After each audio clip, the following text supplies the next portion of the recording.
The spiritual war. True awakening begins with destruction. The world constantly tells you to become something, be a better person, reach higher consciousness, learn to love more deeply. But behind all of this effort lies an enormous and cunning deception, the belief that a self actually exists, and that this self can somehow move forward toward something. Most of what we call spirituality is nothing more than a sweet lullaby, one that makes the sleeping dreamer's rest just a little more comfortable. True spiritual war begins with setting that comfortable bed on fire. This is not growth, this is destruction, not acquisition, but loss.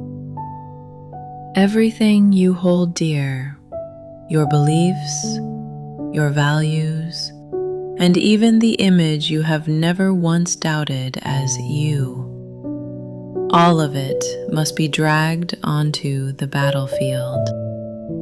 Most people say they want the truth, but what they actually want is only the comfort that truth provides.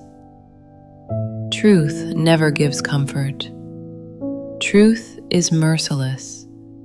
It will not stop until the false ground beneath your feet has been completely destroyed. Now you must prepare to welcome that collapse. When the fortified walls of your identity come crumbling down, only then will you begin to see the real sky beyond those walls.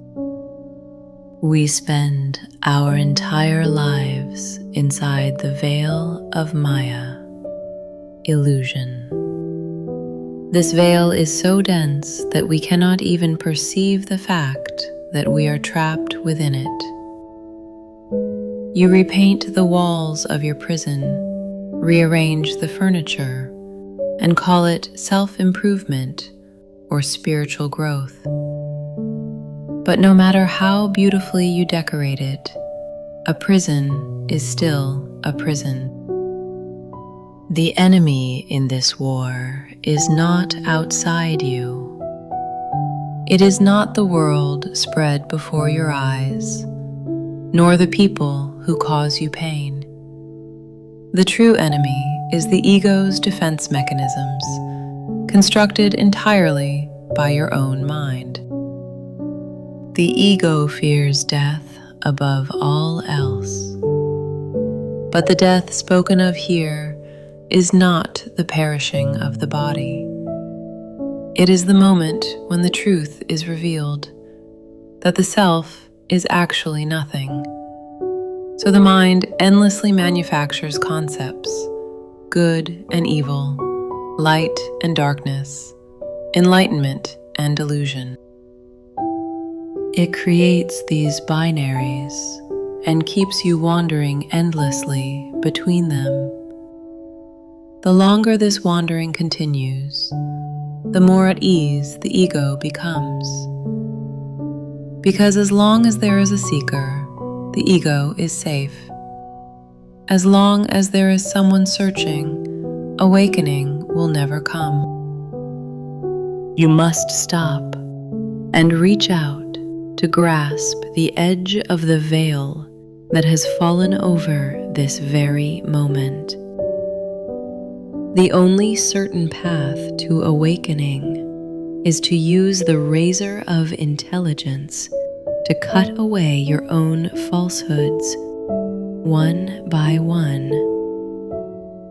The tools required for this are not complex practices or rituals.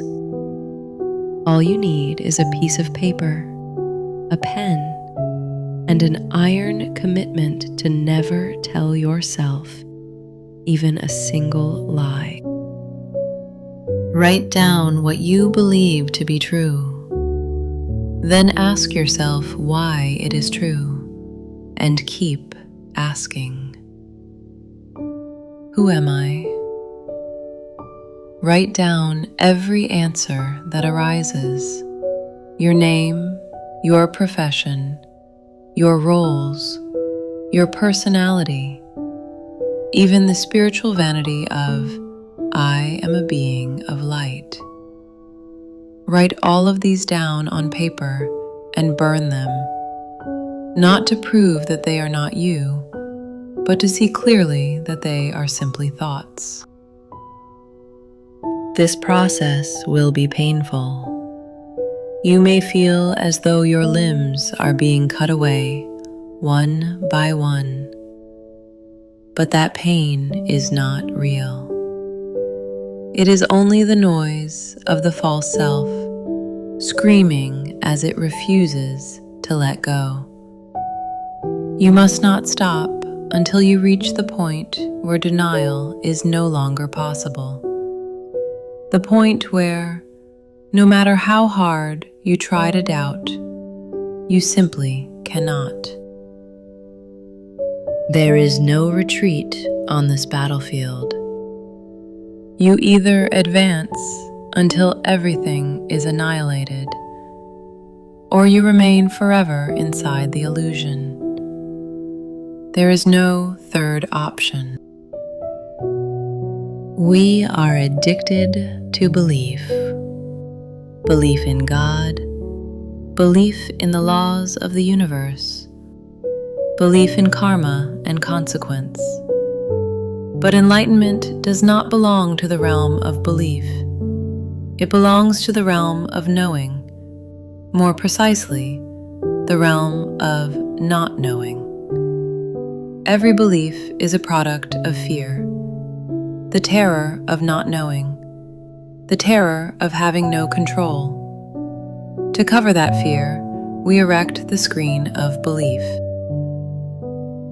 Spiritual knowledge is no different. Filling your head with sacred scriptures and teachings is nothing more than covering the prison walls with bookshelves. The truly awakened person believes in nothing because they have no need to believe. Just as you do not need to believe a cup exists in order to see it right in front of you.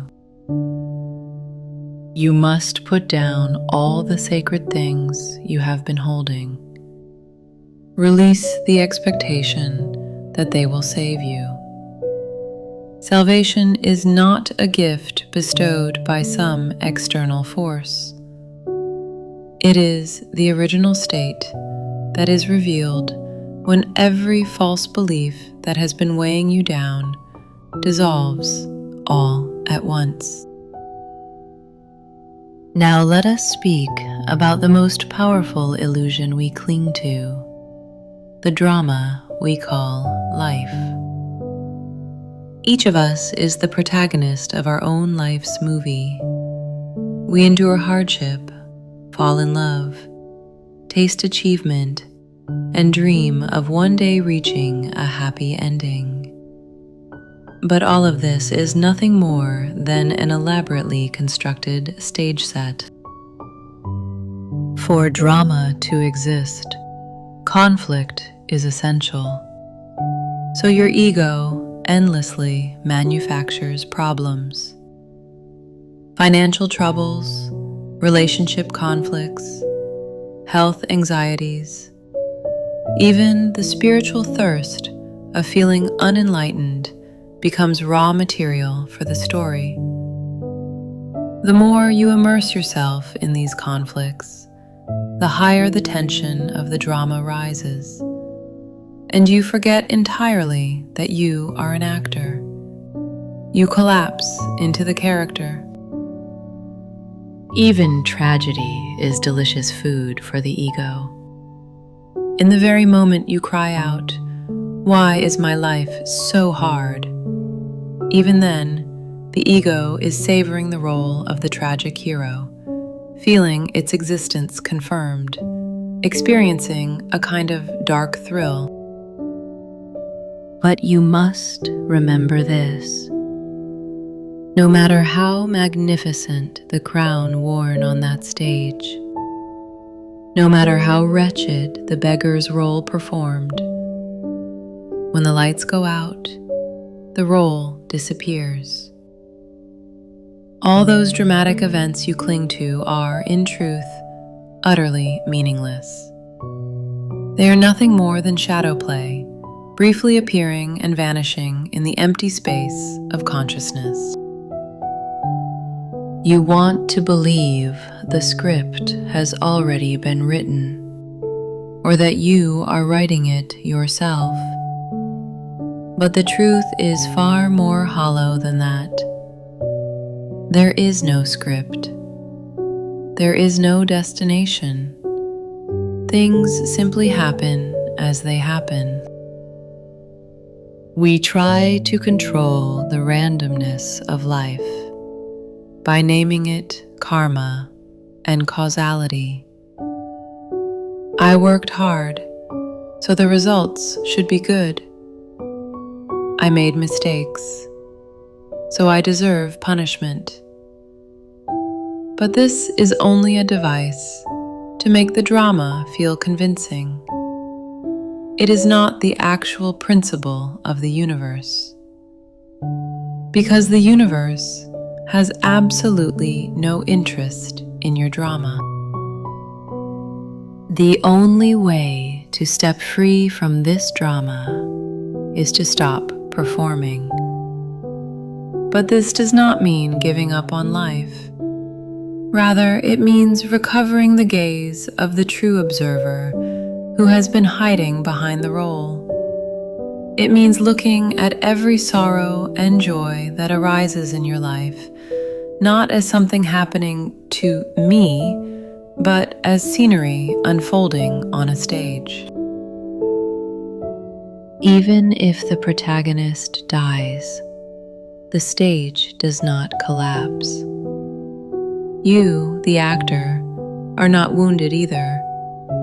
That unmistakable distance is the most powerful strategy for winning the spiritual war.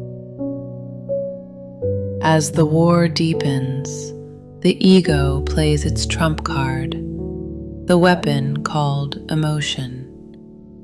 The ego makes you feel guilt. Then, in contrast, it offers you artificial states of ecstasy. It plants feelings of inferiority. I alone have not awakened, or seeds of arrogance. I now know so much. These are all smoke grenades designed to obscure the true nature of the battle. The sorrow you feel, the joy, the sense of wonder, none of these have any connection to awakening.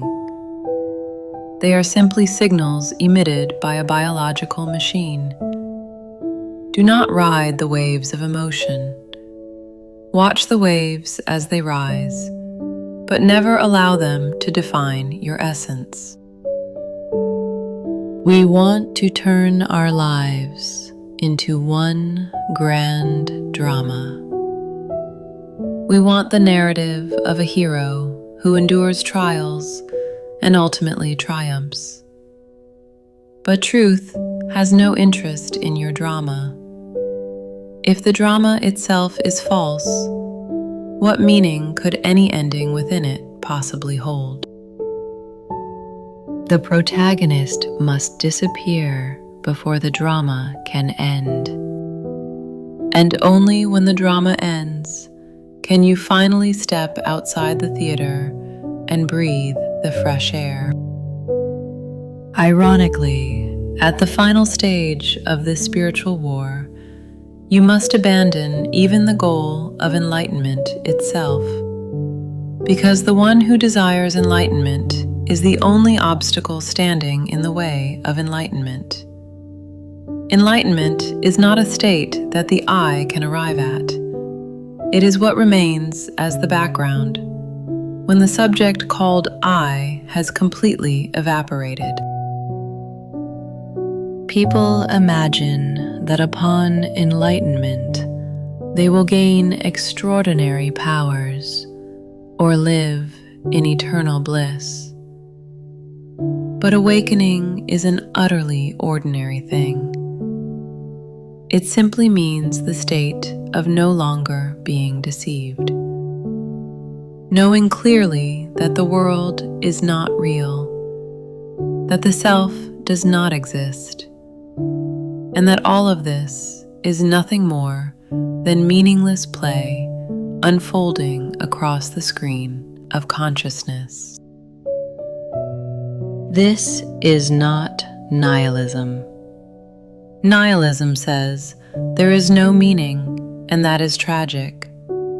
This is merely the ego's reaction, but awakening says there is no meaning, and therefore I am finally free. This is liberation. When you realize there is nothing to protect and nothing to achieve, only then can you truly play in this playground called life. This is the joke that God is playing, and you must become the audience that sees straight to its punchline. The true spiritual warrior is one who dies while still alive.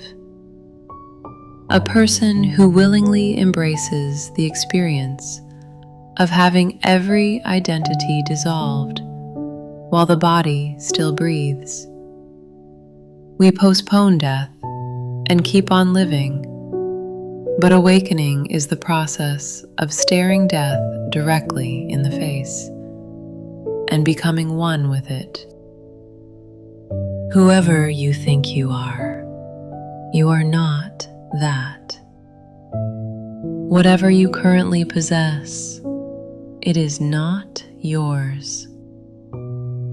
It will take tremendous courage to accept these obvious facts. Everyone in the world may call you mad. You yourself may feel utterly lost. But feeling lost is precisely the proof that you are heading in the right direction. Do not be afraid of becoming estranged from everything familiar. The chains of social convention, moral standards, the expectations of friends and family, these must be broken. That is not irresponsibility. It is the stance of being accountable to truth, and truth alone. Stand alone before the truth. There is no teacher there, no student, no God. There is only the blazing flame of truth. When everything you have ever known burns away in that flame and turns to ash, the one thing that cannot burn will be revealed. At the end of the war, the only act available to you is surrender. But the surrender spoken of here is not the admission of defeat. It is the laying down of weapons upon realizing there was never anyone to fight in the first place. You cannot defeat the universe because you are the universe. You cannot defeat God because you are God. A drop of water does not need to struggle to return to the ocean. It simply needs to let go of the insistence that it is a drop. The moment that insistence is released, the drop disappears and simultaneously becomes the ocean itself. I dies, and the whole is revealed. This mystery cannot be understood through logic. It is a clear and luminous stillness that only those who have directly lived it can know. Within that stillness, questions no longer arise. Why do I exist? Why must suffering exist? you come to see that these questions were nothing but the noise created by the ego's fragmentation. Now you ask for nothing. You let life flow as it flows, and allow what is meant to happen to happen. That is complete freedom. That is the end of the spiritual war. After the war, the landscape may appear no different from before. You will still eat, sleep, and work, but something fundamental will have changed. The world no longer sways you, because you know that the world is arising within you. The awakened person does not radiate a special aura or behave like a saint. They may be so ordinary that they go entirely unnoticed. They may no longer even speak about spirituality. When you are already living as truth itself, what reason is there to talk about truth? Truth is not far away. It has always been right before your eyes, within your breath, and within this present moment, this instant you can never escape. You simply could not see it because you were too busy maintaining the illusion of I. Look at the world unfolding before you and love it exactly as it is. All this time we have fought fiercely to prove something, to become something more. Even the sharp tension of what we called spiritual war. Now, gently, let that go as well. The war is over. You are not a character being tossed about by the drama. You are the vast screen that warmly holds all of this scenery within itself.